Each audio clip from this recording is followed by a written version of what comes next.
One good way to incorporate more vegetables into one's diet, for me, has been able to actually put them in a blender. This is an excellent way to get more vegetables into our diet. If we can consume more raw cruciferous vegetables, what they do is they actually block the bad estrogen. They increase the fiber content. And so what we've done is I've designed a few smoothies that actually taste good, because for me, taste matters. What I do is I actually take a little bit of water and I put it in a blender, about half full. Okay?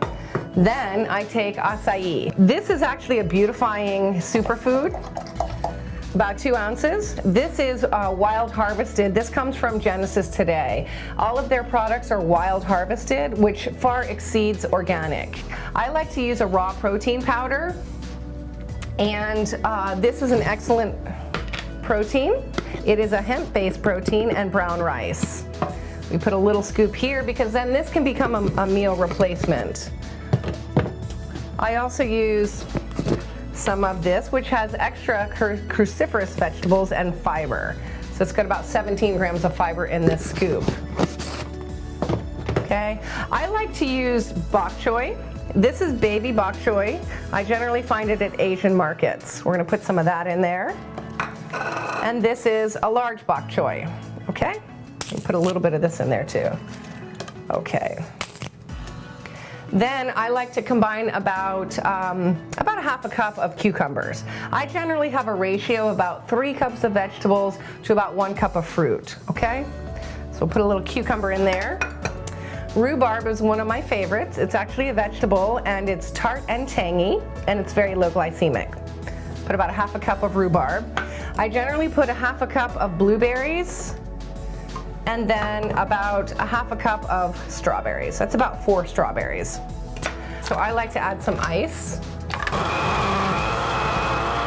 Most of our patients like a little sweetness added, so I generally will add a little bit of raw agave. If you have any kind of diabetic or sugar issues, I would recommend using a non-calorie sweetener such as stevia.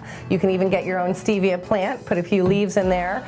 Herbs are actually excellent in this. I like mint mostly, and this can be consumed as a meal replacement because I have a raw protein powder in there. You can use this for a breakfast and a lunch, or a snack and a snack, or wherever you want to fit some extra deliciousness into your life.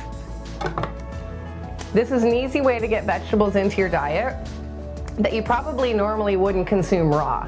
I mean, really, would you normally just chomp on a little raw stalk of bok choy? Would you eat raw ginger? Would you eat the skin of a lemon? Probably not. But when you put it in a blender and you actually make it taste good using some superfoods, some acai maybe, some fruits, it's actually a great way to get the phytonutrients that we would not normally get. So I encourage you to make a smoothie, to have fun. To me, this is an art project. The ingredients are never the same. It's basically depends on what you have in your fridge. You can use fresh vegetables, you can use frozen, broccoli works well, spinach works well, Napa cabbage works well, bok choy works well. Whatever you have, get creative, have fun, and treat this like an art project that feeds you and nourishes you on a cellular level.